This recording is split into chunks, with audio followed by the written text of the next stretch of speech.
الحمد لمن قدر خيرا وخبالا الحمد لمن قدر خيرا وخبالا والشكر لمن صور حسنا وجمالا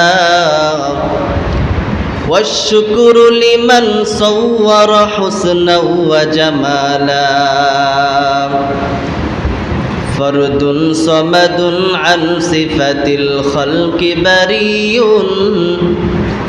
فرد صمد عن صفة الخلق بريء رب عزلي خلق الخلق كمالا رب عزلي خلق الخلق كمالا لا ضد ولا ند ولا حد لمولاه لا ضد ولا ند ولا حد لمولاه الآن كما كان ولم يلق زوالا الآن كما كان ولم يلق زوالا পয়গম্বর দিনের দাওয়াত নিয়ে যেদিকেই যায় সেদিকেই দুষ্ট যুবকেরা পাথর নিক্ষেপ করে, ডানে যায় ডানেও পাথর নিক্ষেপ করে, সামনেও যায় সেখানেও পাথর, যেদিকেই যায় তার গায়ে পাথর নিক্ষেপ করে।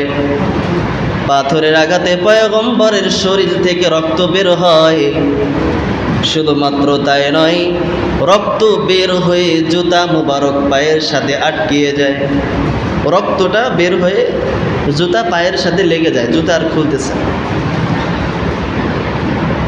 পয়গম্বরের সফর সঙ্গী ছিল যায়েদ বিন হারিস।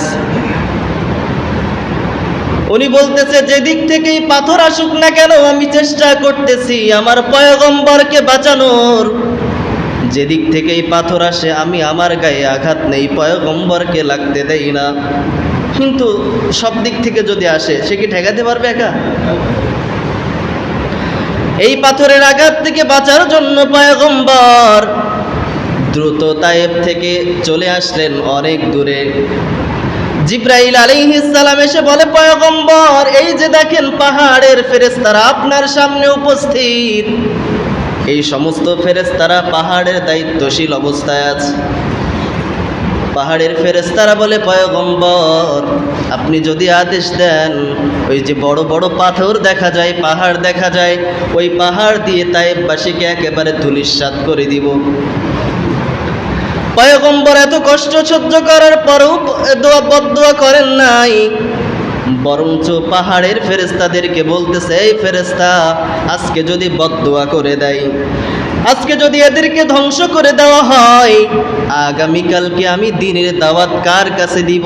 আমি দ্বীনের দাওয়াত কার কাছে দিব? সুবহানাল্লাহ।